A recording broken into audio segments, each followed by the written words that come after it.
हम अभी टैक्स पढ़ रहे हैं। We divide the tax in two parts, direct और इनडायरेक्ट। सबको पता है, बचपन से पढ़ाया गया है, ये सब तो सबको पता है। ठीक है, टैक्स एक बार जो है सो डिवाइड करते हैं डायरेक्ट और इनडायरेक्ट। इसी को आप हिंदी पढ़ते हैं तो कहते हैं प्रत्यक्ष कर और अप्रत्यक्ष कर। ठीक है, प्रत्यक्ष और ये डायरेक्ट है, प्रत्यक्ष और अप्रत्यक्ष ये पता नहीं चलता है। प्रत्यक्ष का मतलब होता है कि जो उसी से जो खर्च कर रहा है या जो जो अर्न कर रहा है उसी पर हमने इम्पोज किया है, ये इम्पोज उसी पे होगा। डेट्स ये बोला जाता है कि ये पर्सन पे इम्पोज होगा, व्यक्ति पे, जो उससे कंसर्न व्यक्ति है। अब ये कहाँ होगा? गुड्स पे, ये सामान पे लगाया जाएगा। जो भी आप सामान खरीदते हैं उस पे क्या लगा हुआ है? इनडायरेक्ट टैक्स लगा हुआ है। इसीलिए ये वाला दिखाई देता है, जैसे इनकम टैक्स दे रहे हैं तो दिखाई देगा कि 5 लाख से ऊपर कमाया है तो आपने 20,000 टैक्स दिया, तो ये दिखाई दे रहा है। ये आपको दिखाई नहीं देता क्योंकि सामान के साथ इंक्लूडेड है ये टैक्स। जो आप गुड्स परचेज करते हैं वो, जैसे 20 रुपए का साबुन खरीदा है, ठीक है, तो 20 रुपए का साबुन खरीदा है तो उसमें 20 रुपए का साबुन ही है, 2 रुपए उसमें टैक्स ऑलरेडी सरकार ले चुके हैं। तो आपने 20 रुपए साबुन में आपका टैक्स क्या है? इंक्लूडेड है, तो आपको दिखाई नहीं देता। तो इसलिए बोला जाता है कि ये गुड्स पे, वस्तु पे इम्पोज किया जाएगा, वस्तु और सेवा पे। अभी इम्पोज कहाँ किया जाएगा? Person, direct. इसीलिए पर्सन पे लग रहा है, इसीलिए हम इसको कहते हैं डायरेक्ट। पर्सन पे लग रहा है इसीलिए हम क्या कर रहे हैं इसको? Direct tax. और चूंकि ये इनडायरेक्टली लिया जा रहा है इसलिए गुड्स पे लग रहा है। यही सवाल आपसे पूछा था कि देश के लिए अच्छा कौन है, सरकार का इनकम कहाँ से ज्यादा होना चाहिए? डायरेक्ट टैक्स से होना चाहिए कि इनडायरेक्ट टैक्स? तो डायरेक्ट टैक्स से ज्यादा होना चाहिए। क्या इसके पीछे लॉजिक क्या है? डायरेक्ट टैक्स से क्यों होना चाहिए? क्योंकि डायरेक्ट टैक्स में कम से कम जो अर्न कर रहा है वो दे रहा है। अब इनडायरेक्ट टैक्स में सब है, जैसे 20 रुपए साबुन पे 2 रुपए सरकार अगर टैक्स ले रही है तो एक रिक्शा वाला भी खरीदा तो 2 रुपए टैक्स दिया, आप 1 लाख रुपए कमाने वाला भी खरीदा तो 2 रुपए टैक्स लिया। तो यहाँ पे जस्टिस वायलेट हो रहा है, यहाँ पे न्याय नहीं हो रहा है। इसलिए इनडायरेक्ट टैक्स से कम पैसा आना चाहिए और डायरेक्ट टैक्स से सरकार का अर्निंग ज्यादा होना चाहिए। इक्वालिटी को तो प्रमोट वही कर रहा है ना सर? कौन? इनडायरेक्ट टैक्स नहीं, इक्वालिटी का तो फिर रिजर्वेशन क्यों है? इक्वालिटी वैसे काम नहीं करता है, एकदम सब बराबर। इक्वालिटी का मतलब होता है कि इक्वालिटी एग्जिस्ट करेगा, लेकिन जो जस्टिस हमको करना है, जस्टिस का मतलब होता है कि जो छूट गया, पीछे रह गया, उसको भी ऊपर लाना है। इसी बेसिस पर रिजर्वेशन आया, तो इसीलिए रिजर्वेशन को कहा गया पॉजिटिव डिस्क्रिमिनेशन। लगता है कि डिस्क्रिमिनेशन है, लेकिन एक को हमको ऊपर उठाने के लिए थोड़ा सा फेवर करना पड़ेगा। तो फेवर करना, हाँ, इक्वल लाने के लिए फेवर करेंगे तो हम एज में थोड़ा सा रिलैक्सेशन देते हैं, एडाम में रिलैक्सेशन देते हैं, कि ताकि जो है सो वो बाकी सामान्य के साथ आ जाए। ठीक है, मैच करा जस्टिस। अब तो इसी में हमने डायरेक्ट टैक्स में पढ़ा कि डायरेक्टली इम्पोज, तो डायरेक्ट टैक्स का अलग अलग दर्जनों टाइप हो सकता है। तो जैसे एक पॉपुलर टाइप क्या हो गया? Indirect tax, sorry, income tax, आयकर। क्या कहते हैं इसको? आयकर। तो आयकर डायरेक्ट हो गया, ये डायरेक्ट टैक्स का एग्जाम्पल है। जैसे आपसे 5-7 टैक्स पूछ दिया जाए मिक्स करके, अब पूछा जाएगा कि इनमें से कौन जो है सो प्रत्यक्ष कर नहीं है या इसमें से कौन प्रत्यक्ष कर है। इसीलिए जानने का मतलब ये है, ऐसा पूछा जाए कौन है या नहीं है तो आप जाने। जैसे इनकम टैक्स डायरेक्ट लिया जाता है तो आयकर लगा। दूसरा होता है पॉपुलर है, इसके बाद कॉर्पोरेट टैक्स। क्या है? Corporate tax. कॉर्पोरेट टैक्स को हम कहते हैं निगम कर। क्या कहते हैं? निगम कर। ये कंपनी के प्रॉफिट पे लगाया जाता है। एक सर्टेन जो है सो प्रॉफिट के बाद जो कंपनी अर्न करेगी तो क्या देगी? निगम कर। निगम का मतलब होता है कंपनी। कॉर्पोरेट मतलब क्या हो गया? कंपनी। ये कंपनियों पे लगाया जाता है तो हो गया कॉर्पोरेट टैक्स। समझ गए? एक टैक्स आया और हटा लिया गया, जिसको कहते हैं वेल्थ टैक्स। जितना आप टैक्स देते हैं संपत्ति कर कहा जाता था। जितना आप टैक्स देते हैं मतलब जितना एक नेट इनकम के बाद, जो प्रॉफिट के बाद जो आपका जितना वेल्थ बच जाता है, संपत्ति बच जाता है, उस पर संपत्ति कर लगाया। ये अब इसको एबॉलिश कर दिया गया। अभी फिलहाल ये नहीं है। फिर हमने देखा था फ्रिंज बेनिफिट टैक्स। एक टाइम क्या देखा था? Fringe benefit tax. अब फ्रिंज बेनिफिट टैक्स में क्या होता है कि सरकार, सॉरी, जितनी भी कंपनियां हैं वो क्या करती है कि इनकम के अलावा कुछ पैसा आपको बहुत सारे पे पर देती है। क्या देती है? पे पर। इसको पर का मतलब क्या होता है? जैसे कंपनी जो है सो आपको सैलरी दे रही है, इसके अलावा वो गाड़ी दे रही है, घर दे रही है, टेलीफोन दे रही है, मेडिकल की सुविधा दे रही है, तो इसी को फ्रिंज कहते हैं। फ्रिंज का मतलब होता है मेन नहीं है, वो क्या है? आउटसाइड है थोड़ा। जैसे जो कुछ लोग मिसक्रिएंट होते हैं सोसाइटी में तो उनको फ्रिंज एलिमेंट कहा जाता है। फ्रिंज एलिमेंट मतलब जो कहने का मतलब होता है चलते चलते पैकेट मार लिया, कोई क्राइम कर लिया, तो हम सोसाइटी का पार्ट नहीं मानते, उसको फ्रिंज कहते हैं। फ्रिंज मतलब एक ऐसे लोग भी एग्जिस्ट करते हैं सोसाइटी में, लेकिन मेन नहीं है। सब लोग ऐसे नहीं, सब लोग ऐसे नहीं है। तो मेन जो होता है कंपनी वो क्या देती है, सैलरी। तो सैलरी के अलावा जितना भी पर्क मिल रहा है वो पर्क है। क्या है, पर्क है, प्रिविलेज है। तो क्या क्या करती है, बहुत बार कंपनी क्या करती है कि आपको सैलरी अगर ज्यादा देती है तो टैक्स कट जाएगा मोस्टली, इसलिए क्या कर देगी, सैलरी आपको कम देगी और सुविधाएं बढ़ा देगी, घर दे दी, कार दे दी, मेडिकल सुविधा देगी, ताकि आपको कम टैक्स देना पड़े। तो सरकार उसमें टैक्स लगाती है, तो इसको कहते हैं फ्रिंज बेनिफिट टैक्स। हिंदी बनेगी तो बोलेंगे फ्रिंज लाभ कर, फ्रिंज लाभ कर। ये हो गया एक तरह का टैक्स हो गया। फिर आपका टैक्स होता है, आपका जो है सो एक हमने बताया था कैपिटल गेन टैक्स। क्या कहते हैं इसको, कैपिटल गेन टैक्स। इसको कहते हैं कैपिटल गेन टैक्स, होता है पूंजी लाभ पर। आप जो भी शेयर, जैसे शेयर मार्केट में शेयर आपने 1 लाख रुपए का प्रॉफिट कमाया, तो उसमें सरकार आपसे क्या लेगी, कैपिटल में जो गेन करेगी। जैसे कोई बिल्डिंग खरीदा, उसको बेचा, आपने प्रॉफिट कमाया। कोई घर बेचा, कोई आपने अपार्टमेंट लिया, उसको बेचा, उसमें आपने अर्न किया। तो कैपिटल पे जो गेन होगा, पूंजी लाभ कर, जो पूंजी था उस पूंजी पर आपने क्या किया, लाभ कमाया। तो जहां भी लाभ कमाएंगे तो क्या करना पड़ेगा, कर देना पड़ेगा। जहां क्योंकि टैक्स का सीधा सीधा संबंध किससे है, लाभ से। सर, जो अगर कोई लॉटरी जीता, हाँ, वो इसमें हो सकता है। हाँ, सब बिल्कुल देना पड़ेगा। बिल्कुल वो आएगा, क्योंकि उसको क्या किया जाता है, बहुत बार इस ब्रैकेट में नहीं आएगा, but treated as a income tax, but it was treated as a income tax. उसको आयकर की तरह लिया जाएगा। जैसे एक आपको ऐसे करके बोला कि दर्जनों टैक्स है, आपको एक टैक्स होता है, उसको कहते हैं गिफ्ट टैक्स। सर, ये भी डायरेक्ट टैक्स, ये भी डायरेक्ट टैक्स है। गिफ्ट टैक्स, उपहार, अगर आपको उपहार के रूप में बहुत सारे लोग देते हैं। देखिए, उपहार लेना भी नहीं है। जैसे आप सरकारी नौकरी करते हैं तो आपको उपहार भी नहीं लेना है, क्योंकि आप गिफ्ट के रूप में, गिफ्ट को ट्रीटेड एज ए ब्राइबरी, घूस की तरह का काउंट होगा। घूस की तरह का काउंट कैसे होगा, पता चलेगा कि आप कोई सर्टेन ऑफिसर है, तो आपको काम कराने के लिए डायरेक्ट पैसा नहीं लिया, लेकिन एप्पल का मोबाइल ले लिया, 1.5 लाख रुपए दे दिया उसने। उसने क्या किया, बोला कि हम तो घूस थोड़ी दिए, हमने तो आपको गिफ्ट दिया है। इसीलिए यहाँ पे फादर इन लॉ, ससुर जो शादी वाला है, वो यहाँ पे काउंट नहीं होता है। इसीलिए वहाँ पे दहेज सब यूज ना करके गिफ्ट यूज करते हैं। ये कहते हैं गिफ्ट यूज करते हैं कि गिफ्ट है, ठीक है, जो हमको मिला है फादर इन लॉ में। क्योंकि आपको पता है कि दहेज लेना देना दोनों जो है सो जुर्म है। अब भले जुर्म है, लेकिन लेता देता सब कोई है, लेकिन लेना देना तो कानून के हिसाब से प्रोहिबिटेड है, डॉरी प्रोहिबिशन लॉ है, दहेज निषेध कानून। एग्जैक्टली समझिए, एग्जैक्टली बोलिए, एग्जैक्टली लिखना भी है इसको। इसीलिए इसको मतलब ये नहीं कि आधा अधूरा जानते हैं, इसको लिखना।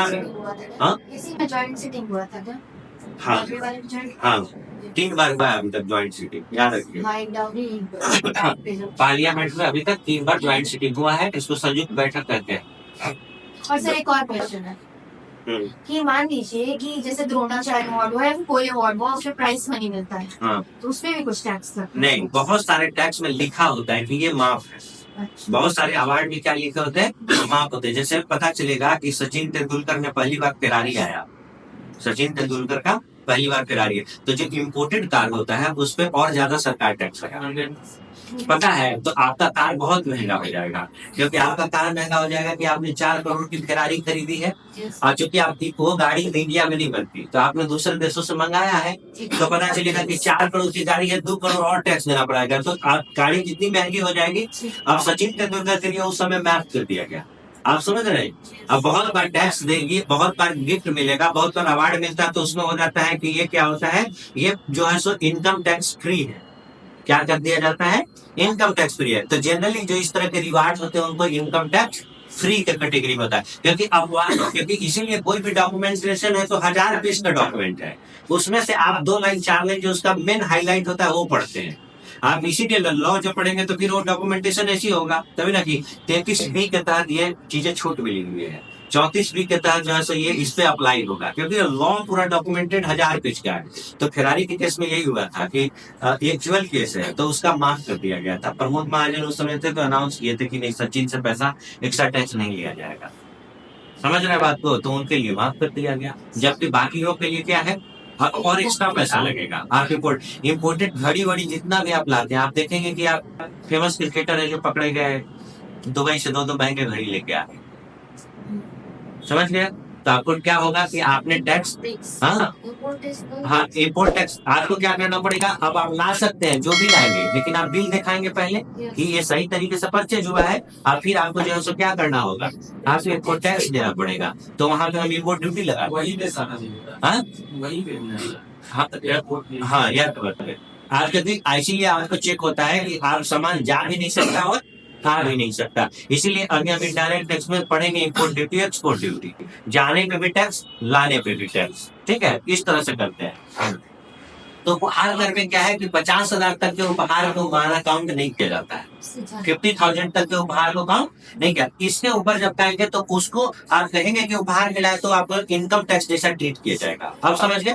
मान लीजिए कोई कहेगा कि 5 लाख रुपए हमको मिला है, तो 5 लाख रुपए का आप क्या करेंगे, ये सब सालाना सब्जेक्ट में, हाँ सालाना ईयरली देखा जाता है। हाँ जो भी ईयरली, हाँ तो जो भी इनकम होता है या टैक्स होता है, सारा लोग कैसे करता है, ईयरली। सर तो इनकम टैक्स के रेट के अकॉर्डिंग उसका भी टैक्स लग है। हाँ रेट के हिसाब से किस ब्रैकेट में आ रहा है, क्योंकि पता है 5 लाख तक हमको 5% देना है, इससे ऊपर 10, तो किस ब्रैकेट में आ रहा है उस हिसाब से टैक्स देना। सर दूसरे देश से हम लोग सॉल्ट नहीं ला सकते हैं क्या? ला सकते हैं, क्यों नहीं ला सकते। ये पता नहीं कहानी पड़े थे उससे। नहीं स्पेशल कुछ होता होगा, ऐसा कुछ नॉर्म्स है। अब देखिए अब पता चलेगा। अब इसके लिए क्या करना होगा, पूरा एक्साइज लॉ पढ़ना होगा। इसीलिए एक्साइज पूरा डिपार्टमेंट है, एक्साइज कमिश्नर है, एक्साइज जो है सब पूरा वो है। आपने देखा होगा कि एक बहुत ही पॉपुलर हुआ था ड्रग्स केस में जो पकड़ा था, वो बहुत फेमस है एक्साइज ऑफिसर संगीत माउंट। हाँ उसी को, क्योंकि शाहरुख के बेटे को पकड़ा तब से न्यूज में हुआ, ठीक है। तो बहुत सारे वो उसके लिए निफेरियस है पूरा, उस तरह का बहुत काम किया वो किया। तो बहुत सारा लॉ एग्जिस्ट करता है कि बहुत सारी चीजें लाना बैन है, क्या होता है, कौन चीजें प्रोहिबिटेड है, बहुत सारा। देखिए कॉम्प्लेक्स इतना है कि हर देश में हर जगह कल्चर अलग अलग। आप ऐसा समझिए, कोई वाटर टैक्स नहीं है कि 2 लाइन का नियम है। जैसे आपके यहाँ है, जैसे आप इंडिया में, तो इंडिया में आप कह रहे हैं कि गाय को मारना पाप है, या गाय गो हत्या के लिए कानून बने हुए हैं। सब देश में अलग अलग है। अमेरिका में घोड़ा को मारना वैसे ही क्राइम है, जैसे यहाँ गाय को मारने के लिए कानून बना हुआ है। आदिवासियों के बारे में जब आप पढ़ेंगे, ट्राइबल लॉ पढ़ेंगे, तो अलग अलग टाइप के ट्राइब है, अलग अलग ट्राइब में अलग अलग चीजों को पूजा जाता है। एक में हंस मारना पाप है, आप समझ रहे, एक में फल्ली चिड़िया को मारना पाप है। हाँ काला हिरन वाला, क्योंकि बिश्नोई जो है समुदाय, वो नीलगाय को पूजता है, समझ गए, वो पूजता है, पूजा करता है। माना जाता है कि गॉड के बाद उसको एक इनकारनेशन अवतार की तरह लेते हैं, और उसका कोई हत्या कर देगा। तो पता चला केस लिए अब सलमान खान को मारने के लिए बंदूक लेकर ढूंढ रहा है बिश्नोई वाला सब, समझ गया। अब माफी मांगने सबके बाद भी बंदूक लेकर बिश्नोई वाले सब घूम रहे हैं सलमान खान। आप समझ रहे हैं, क्योंकि हमारा जो कंट्री है ये हास्यजनक है हंसने के लिए, लेकिन आप इस बात को समझिए कि कॉम्प्लेक्सिटी कितनी है। हमारे सोसाइटी में डाइवर्स रिलीजन है। अब एक ही रिलीजन में मानने वाले लोग अलग अलग मान्यता के, और सब मान्यताओं के अनुसार अलग अलग है, तो नियम जो है सो इसीलिए बहुत डिफर करता है। एक सेट ऑफ रूल में सब कोई नहीं आ सकता। तो हमने जितना भी पढ़ा ये सब डायरेक्ट टैक्स का एग्जाम्पल, डायरेक्टली जो ले रहा है वो पे करा है। Gift tax, income tax, corporate tax, wealth tax, free benefit, capital gain tax, जितना एग्जाम्पल है सब एग्जाम्पल किसका है, डायरेक्ट टैक्स। अब आपको पुट आउट करना होगा, निकालना होगा, बाहर करना होगा, तो इससे आप क्या करेंगे, लिस्ट बनाना है। आप लोग लिखे नहीं होंगे, लिख लीजिएगा। लेकिन अब हम थोड़ा सा अब यहाँ पे आते हैं indirect tax. Title indirect tax. हाँ तो केबीसी में अगर पैसे वो जितना तो उसको भी टैक्स पे करना पड़ेगा। इसके हाँ, केबीसी में क्या, केबीसी में जो पैसे 5 करोड़, हाँ बिल्कुल। केबीसी में कोई 5 करोड़ रुपए जीता है तो क्या करेगा, उसको भी टैक्स देगा। हाँ उसको भी टैक्स करना। बहुत ज्यादा। सर्टेन आय के बाद जो भी इनकम है वो आपका नहीं है, वो सरकार का है। आप केबीसी में 5 करोड़ जीते हैं तो आपको 30% उसका निकाल दिया जाएगा। अब यहाँ तो और भी ज्यादा, 1 करोड़ से ज्यादा इनकम पे हमने बोला था कि शेष लगता है, और 5% एक्स्ट्रा देना पड़ेगा। मतलब टोटल इनकम जो आपको मिला है उसका लगभग 42% निकल जाएगा अभी के हिसाब से। मतलब जितना 5 करोड़ का 42% निकालते हो उतना तुम घर लेके जा सकते हो, उतना निकल जाएगा। क्योंकि वो आपको पैसे नहीं मिल रहे, वो आपको चेक मिलते हैं। तो चेक लगेगा उतना काट के तभी मिलेगा, आपको कट गया जो पैसा पब्लिक है, इसलिए ब्लैक मनी पब्लिकली कमा के अपने ब्लैक मनी आप नहीं बना सकते। इसलिए फिर भी दुनिया में एडवर्टाइजमेंट वर्ल्ड में देखते हैं कि फलाने एड के लिए 1 करोड़ रुपया साइन किया, तो 1 करोड़ रुपया साइन किया तो क्या होगा, उसका उतना कट के चला जाएगा, उसके पास 1 करोड़ नहीं आएगा। इसीलिए आप एक्टर एक्ट्रेस ये सब का इनकम आप डायरेक्टली लोग निकाल लेते हैं और उनका वर्थ बता देते हैं कि इनके पास इतनी करोड़ की प्रॉपर्टी है, क्योंकि पता है कि कौन कौन से ब्रांड इंडोर्स करते हैं और कितने के लिए कितना पैसा मिले, वो सब पता है, पब्लिक में है, उतना तो उसने टैक्स दिया तो उतना पैसा लीगल हो गया। Indirect tax. अप्रत्यक्ष कर के एग्जाम्पल में अब ऐसे जो पॉपुलर थे, अब यहाँ पे हम सिर्फ एग्जाम्पल के लिए आपको समझने के लिए बता रहे हैं। अब प्रयास क्या है, अब यही हुआ कि सारे इनडायरेक्ट टैक्स को एक करके फिर जीएसटी हो गया, तो अल्टीमेटली हमको पढ़ना है जीएसटी, लेकिन हम एक एग्जाम्पल के रूप में जैसे इनडायरेक्ट टैक्स का जैसे एग्जाम्पल करेंगे, तो जैसे आप कहते थे एक्साइज टैक्स, एक्साइज ड्यूटी कह देते हैं, टैक्स की जगह क्या कह देते हैं, एक्साइज ड्यूटी। उत्पादन शुल्क क्या कहते हैं उसको, उत्पादन शुल्क। ये लगाया जाएगा किस पे, ये व्यक्ति पे नहीं लगेगा, ये लगेगा कंपनी पे। उत्पादन शुल्क लिखिए, ये कहाँ लगेगा, ये सर मतलब ये लगेगा जो भी कंपनी हमारे कंट्री में प्रोड्यूस करेगी, ठीक है, जो भी प्रोड्यूस करेगी तो उसमें क्या लगेगा, एक्साइज ड्यूटी लगेगा, उत्पाद कर लगता था, तो ये लगेगा। ये कैसे पता चलेगा, तो यही कारण है कि क्या होता है कि सब जगह जिस चीज को सरकार कंट्रोल करती है, जैसे मान लीजिए आज के समय में भी क्या होगा कि सरकार बहुत सारी चीजों है कि कितना बनेगा और कितना मार्केट में आएगा, ये सरकार तय करती है। जैसे शराब एग्जाम्पल के लिए, कितना शराब बनेगा, कितना मार्केट में आएगा, ये भी सरकार डेली बेसिस पर तय करती है, क्योंकि इससे उसका प्रोडक्शन बढ़ जाएगा, ज्यादा शराब हो जाएगा तो फिर सस्ता हो जाएगा। यही एक्साइज लॉ में ना बदलाव किए हैं दिल्ली में, छत्तीसगढ़ में, जो मुख्यमंत्री तक जेल में जाने के बाद पे है, यही एक्साइज लॉ को उन्होंने क्या किया, चेंज कर दिया। अब पता चलेगा चेंज कर दिया तो पुराना जितना नियम था सबको खत्म कर दिया, नया नियम बनाया, तो नया नियम बनाया तो नए कॉन्ट्रैक्ट मिले, तो जिसको कॉन्ट्रैक्ट दिया गया अपने लोगों को दिया गया, वही सब एस्टेब्लिश हो गया।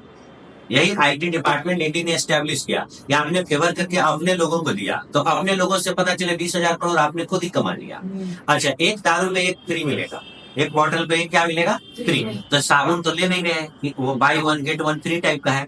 बोला कि मेरा माना जाता है, पहले भी बताया था कि जिस इस तरह की जो चीजें हैं उनको इकोनॉमिक्स में सीन गुड कहा जाता है। सीन गुड या टैक्स ज्यादा लगता है, इस तरह के गुड को कहते हैं डिमेरिट गुड्स।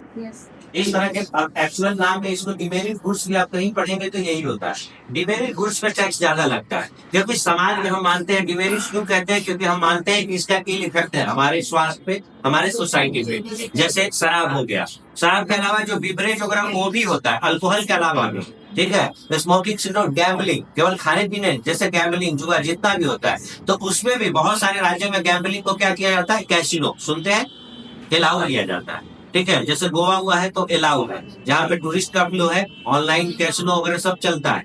ऐसे कैसीनो नहीं है, ऑनलाइन जो है सो गेमिंग वगैरह सब सारा अलाउ है, तो उसको डिमेरिट गुड्स कहते हैं। डिमेरिट गुड्स में टैक्स क्या होता है, ज्यादा लगाया, क्योंकि हम मानते हैं कि इसका इल इफेक्ट क्या है, समाज में है, इसमें नेगेटिव लगाते हैं कि इसमें ज्यादा है, ठीक है। तो अब क्या होगा है कि इसलिए हमने बोला कि डिमेरिट गुड्स है, तो सरकार डेली बेसिस पे इसके उत्पादन वितरण को क्या करेगी, कंट्रोल करेगी। यही कारण है कि कितना एक कंपनी से कितना शराब बाहर निकलेगा, तो वहां पे एक्साइज, यही एक्साइज है तो एक पोस्ट होगा एक्साइज इंस्पेक्टर। वो इंस्पेक्टर कितना बॉटल इस कंपनी से प्रोड्यूस होकर निकल रही है, वो सिग्नेचर करेगा तो उतना बॉटल बाहर जाएगा, कि 150 बॉटल बाहर गया, 500 बॉटल गया, 1000 बॉटल, वो सिग्नेचर करेगा, उतना बॉटल बाहर जाएगा। सर, तो सिग्नेचर में बहुत ज्यादा फिर कैसे पकड़ा जाता है, जहाँ तो वो पैसे लेता है ना उससे। हाँ, तो उससे पैसे लेगा, इसीलिए कमाई का पोस्ट हो जाएगा, मालदार पोस्ट हो जाएगा, इसमें दहेज ज्यादा मिलेगा। हाँ, एक साथ बिहार में अभी स्पेशल परीक्षा लिया था, शराब वाला,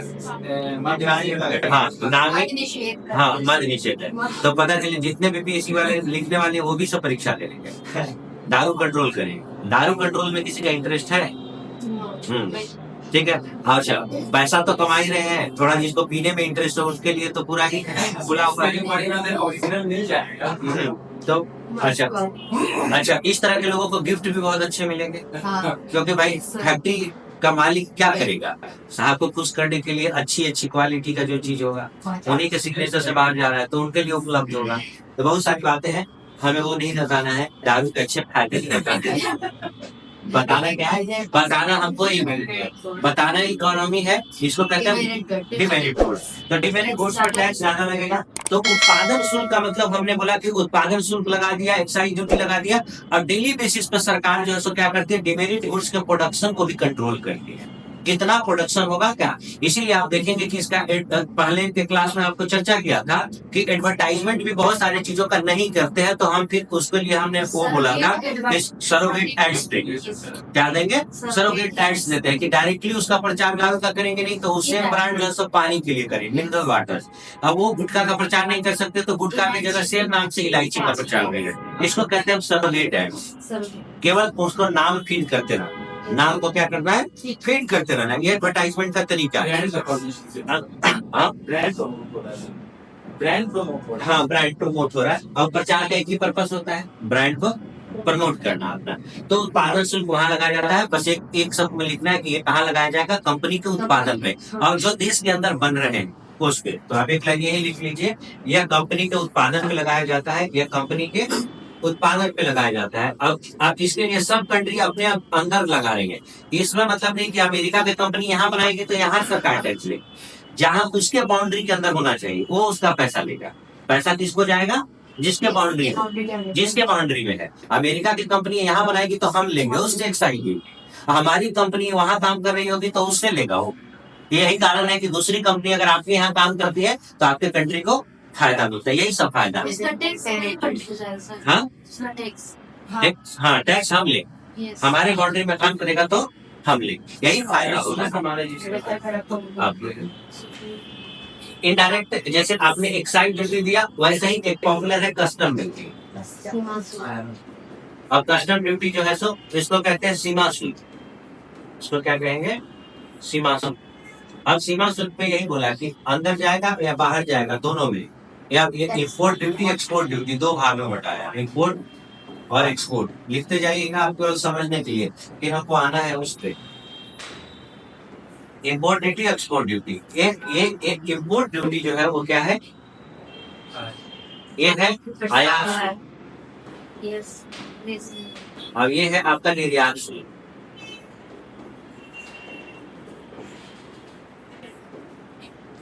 ये है निर्यात शुल्क, आयात शुल्क और निर्यात शुल्क।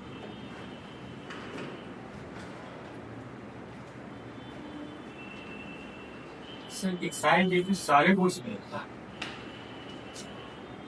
एक्साइज, हाँ तो उस पे इसको कॉन्ट्रीब्यूशन देना पड़ेगा। हाँ, वो उत्पादन कितना करते हैं उस पे लग रहा है। क्या कितना उत्पादन करते हैं वस्तु पे लग रहा है, उसके उत्पादन पे लग रहा है। और फिर बाकी जो टैक्स लग रहा है वो इस पर लग रहा है, उस डिपेंड करेगा प्रॉफिट पे। यही अगर प्रॉफिट पे देगा तो सेम कंपनी कई बार मल्टीपल टैक्स देती है। एक सर्टेन आय के बाद आप कंपनी के मालिक है, ऑनर है, तो फिर आप इनकम टैक्स भी दिए। आपकी कंपनी ने प्रॉफिट कमाया तो कॉर्पोरेट टैक्स दिया, समझ गए? ये मल्टीपल टैक्स होता है, इसीलिए ना बोला जाता है कि आपका आधा से अधिक आप जो है सो क्या करते हैं, टैक्स दे, इसीलिए टैक्स चोरी हो। इसीलिए क्या होगा, जो भी बड़ा आदमी बनेगा वो क्या करेगा, टैक्स चोरी करेगा, क्योंकि उसके पास उपाय नहीं है। यही इसी सबको जोड़ते जोड़ते ना शिकायत किया जाता है इंदिरा गांधी के रिजीम का कि सोशलिज्म इतना बढ़ गया, इतना समाजवाद हाई हो गया कि एक बार टैक्स बढ़ते बढ़ते 98% हो गया। अब लोगों को कोई अर्न करने में या जमा करने में किसी को इंटरेस्ट रह पाएगा, नहीं रह पाएगा। अगर कोई कमाएगा और 98% टैक्स देगा तो 2% के लिए आपके लिए ना काम कर रहा है, फिर तो वो पूरे सोसाइटी सबके लिए काम कर रहा है, अपने लिए तो कुछ बचेगा ही नहीं। इसलिए बोला जाता है कि इतना रीजनेबल होना चाहिए। और जब भी टैक्सेशन की बात करते हैं तो फिर अपना आता है चाणक्य अर्थशास्त्र। चाणक्य ने बहुत अच्छा एग्जाम्पल दिया था। चाणक्य नाम सबको सुना है इस धरती का, कौटिल्य जो चाणक्य कहते हैं अर्थशास्त्र जो पॉपुलर है, टैक्स जो स्टेट क्राफ्ट के बारे में बताता है, शासन कैसा होना चाहिए, प्रशासन, स्पाई, सारे चीजों पे बात किया गया है। एक अच्छा शासन चलाने के लिए जो चाहिए, तो अच्छा शासन चलाने के लिए टैक्स भी चाहिए, क्योंकि अल्टीमेटली पैसा तो चाहिए, क्योंकि कोई भी शासन हो उसको पैसा चाहिए। तो उसने बहुत अच्छा एग्जाम्पल दिया कि टैक्स कैसे लेना चाहिए। तो बोला कि टैक्स पके फल की तरह होना चाहिए। पका फल को अगर आप तोड़ लेते हैं तो न पेड़ को भी नुकसान नहीं होता है, और जिसको खाना है उसको फल भी मिल जाता है। अब इसका एक दूसरा एग्जाम्पल लिया जाता है, जैसे जैसे कोई भी बर्ड्स, पक्षी या मधुमक्खी नेक्टर को चूसती है, फूल से निकालती है, फूल के सुंदरता में कोई कमी नहीं आती है, फूल वैसे ही खिलते रहता है और पक्षी या कोई जो है सो उससे नेक्टर अपना निकाल लेता है। इसका भी काम हो जाता है, इसका निकाल लिया, नेक्टर भी निकाल लिया, अब फूल भी अपने जगह है। ऐसा होना चाहिए, ऐसा नहीं कि इतना टैक्स लिए कि कमर टूट गया, चूस लिए सरकार, सब जितना कमाए सब ले। समझ गए? तो ये एग्जाम्पल दिया था, ये एग्जाम्पल है, मेरा नहीं है, चाणक्य का। ठीक है, चाणक्य बोला कि ऐसे होना चाहिए। अब पका फल आप अगर आप बोला कि अगर मान लीजिए कि पका फल नहीं है, अब पहले ही आप तोड़ लेते हैं, उसको डंडे मार के गिरा लेते हैं, पेड़ का नुकसान हुआ, फल का नुकसान हुआ, किसी का हित नहीं सदा, किसी का हित नहीं सदा। लेकिन अगर फल वही पक गया इसके बाद तोड़ते हैं तो फल का भी फल के हिसाब से हुआ, कंजम्पशन हुआ, हमको खुशी मिला, सब मिला, पेड़ के लिए, सबके लिए अच्छा है। तो बोला कि सरकार भी ऐसे ही होनी चाहिए, सरकार ऐसे ही होनी चाहिए। टैक्स ऐसा लो कि सरकार का भी काम चल जाए, टैक्स का भी पर्पस पूरा हो जाए और देने पे जनता को भी भार न पड़े। आपने एग्जाम्पल दिया कि बहुत ज्यादा टैक्स अगर छोड़ देगी तो क्या होगा, टैक्स छोड़ देगी तो अल्टीमेटली पैसा पब्लिक के पास ज्यादा हो जाएगा, तो पब्लिक कंज्यूम ज्यादा करेगी, कंजम्पशन बढ़ जाएगा, हमसे 1 लाख रुपया नहीं लिया जाएगा, तो 1 लाख रुपया को हम मार्केट में खर्च करेंगे, कपड़े पे खर्च करेंगे, खाने पे खर्च करेंगे, लग्जरी गुड्स पे खर्च करेंगे, अल्टीमेटली मार्केट में ही जाएगा, तो अर्थव्यवस्था को ही फायदा हो रहा है। इसलिए जो देश बहुत संपन्न है वो इनकम टैक्स नहीं लेते, जिनके पास पॉपुलेशन बहुत कम है वो इनकम टैक्स नहीं लेते हैं। इसीलिए दुबई पॉपुलर है, सिंगापुर पॉपुलर है, सऊदी अरब पॉपुलर है, ये सब में इनकम टैक्स नहीं लिया जाता, क्योंकि एक तो पेट्रोल डॉलर है, पेट्रोल बेचने से सफिशिएंट पैसा आ रहा है कि हम सरकार का, जनता का कल्याण कर सकते हैं, सबको पेंशन सब कुछ दे सकते हैं, तो इनकम टैक्स लगाने की जरूरत नहीं है। कॉर्पोरेट टैक्स सब बाकी सब टैक्स है, लेकिन इनकम टैक्स नहीं। तो इनकम टैक्स नहीं लेगा तो एक्स्ट्रा इनकम कहाँ खर्च करेगा, चाहे तो हम सेव करेंगे तो भी इकोनॉमी को फायदा है। अगर सब लोग हम लोग जाके अपने बैंक में 1-1 लाख रुपया सेव करें तो इससे बैंक को फायदा हुआ, अर्थव्यवस्था को फायदा हुआ। उसी 1-1 लाख रुपए हजारों करोड़ बना के कॉर्पोरेट को टैक्स दे देगी, कॉर्पोरेट से को लोन दे देगी, अब वो लोन से पैसे कमाएगी, अब आपको उसका रिटर्न भी दे देगी, आपको अच्छा खासा इंटरेस्ट भी दे देगी। तो अगर खर्च कर देते हैं तो भी अर्थव्यवस्था का लाभ, अगर सेव करते हैं तो भी अर्थव्यवस्था का लाभ। इसीलिए बहुत जगह जो संपन्न देश है, छोटे देश है, जिसका जनसंख्या का भार कम है, वो इनकम टैक्स नहीं लेते। जहाँ पे टैक्स कम होता है उसको टैक्स हेवन कहा जाता है, टैक्स हेवन कहा जाता है। बहुत सारे ऐसे देश हैं जहाँ आप कहेंगे कि इतने पैसे लेके आओ तो सिटीजनशिप दे देंगे। इसीलिए इंडिया से भी जो लोग भागे हैं वो सब उसी तरह के जगह पे है। उस तरह का टैक्स हेवन में एक लंदन भी है। इसीलिए आप देखेंगे कि दुनिया भर के जितने भी चोर उचक्का भागते हैं वही जाते हैं, उसके पीछे रीजन वही है। उसको पता है कि ये चोर उचक्का वहां के लिए है, हमारे यहाँ 1000 करोड़ लेके आ रहे। तो सर जब वो बैंकरप्ट घोषित कर दिया है अपने आप को तभी भागा ना? नहीं, जैसे सर वो ये वाला नहीं, तब इसीलिए ना वो यहाँ कंपनी अपना विजय माल्या पता करेगा। अब वहाँ लंदन में स्वागत क्यों हुआ, लंदन उसको क्यों लड़े, क्योंकि अब वो पता चलेगा कि जो है सो एलिजाबेथ स्ट्रीट में घर खरीदेगा, पता है, तो पता चलेगा कि किसी ने 600 करोड़ का आलीशान जो है सो घर खरीदा। 600 करोड़ कहाँ की इकोनॉमी में गया, उसकी लंदन की इकोनॉमी को मिला, ये फायदा होता है। तो इस तरह के लोगों को आप देखेंगे कि दुनिया भर के सब चोर उचक्के जो है सो लंदन जा रहे हैं। इसलिए वो हमको फिलॉसफी बताते हैं, लेकिन सबसे ज्यादा मोरली करप्ट वही है। आज वो मोरालिटी सबसे ज्यादा सिखाते हैं लोगों को, लेकिन सबसे ज्यादा मोरली करप्ट वही है। आप देखो, एक सबसे सिंपल एग्जाम्पल मैं देता हूँ, थोड़ा सब्जेक्ट से ही कर। वही आदमी अगर चोरी करता है तो उसको क्या करेगा, छुपाने की कोशिश करेगा, छुपाएंगे, जान जाएगा, देख लेगा, हमारी बेइज्जती हो जाएगी। लेकिन लंदन का म्यूजियम बहुत पॉपुलर है, दुनिया के सबसे बड़े म्यूजियम में लंदन का म्यूजियम जो है बहुत पॉपुलर है। तो अंग्रेजों का शासन दुनिया के 50 देशों पे रहा, उस दुनिया के सबसे एंटीक चीजों को लाया और लंदन म्यूजियम में डिस्प्ले किया हुआ है, लगाए हुए, ठीक है, डिस्प्ले का। चोरी के सामान को छुपाया जाता है, चोरी के सामान को क्या किए हुए है, डिस्प्ले किए हुए। अब वही ज्ञान दे रहा है, देखो कि मोरालिटी क्या होता है, ह्यूमन राइट्स क्या होता है। तब आप बॉन्डेड लेबर यहाँ से आपको मॉरिशस में कहाँ से हिंदू चले गए, यहीं से आप बिहार से इंडेंचर्ड लेबर को पकड़ के सीट पे जबरदस्ती ले गए, क्योंकि पता चलेगा कि एक आइलैंड है, वहाँ पे फर्टाइल लैंड है, वहाँ गन्ना की खेती बहुत अच्छी हो। तो यहाँ से बिहार के लोगों को गन्ना करने का, बहुत खेती करने का अनुभव है, तो यहाँ से 1000 लोगों को पकड़ो, सीट में डालो और वहाँ ले जाकर बंधुआ मजदूरी कराओ, जिसको हम इंडेंचर्ड लेबर कह रहे हैं। वो आपको ह्यूमन राइट सिखा रहे हैं। कल तक आदमी को पकड़ के सीट पर जबरदस्ती ले जा रहे थे। चोरी के सामान को छुपाना चाहिए, चोरी के सामान को डिस्प्ले कर रहे हैं कि ये फलाने चीज इंडिया के, फलाने चीज म्यांमार से, फलाने चीज जो है सब केन्या से लाए, कहाँ कहाँ से लूटे हैं, सबको डिस्प्ले करे लंदन में म्यूजियम में। तो सेमलेस नहीं हुआ यस कि चोरी भी किया, ऊपर से डिस्प्ले भी करना है, लेकिन सबसे ज्यादा वो दे। इसीलिए अब India, this India is new India, confident India, अब इस तरह की बातों पे ध्यान नहीं देगा, उसका दिमाग खुल चुका है, अब इस तरह की बातें होने में नहीं आई। वो अपना देखेगा कि हमारे पास क्या स्ट्रेंथ है, हमारे पास क्या वीकनेसेस है। हो सकता है कि हमारे पास बहुत सारी वीकनेसेस है, लेकिन एटलीस्ट हमने किसी पर इस तरह से अत्याचार नहीं किया, किसी का पॉपुलेशन नहीं किया, जाते जाते देश को 2 भागों में बांट के जाएंगे, इस तरह से हमने अन्याय किसी पर नहीं किया। इसलिए उनके मोरालिटी और लेक्चर सुनने की जरूरत आपको नहीं है, आपको अपने कॉन्फिडेंट होना है।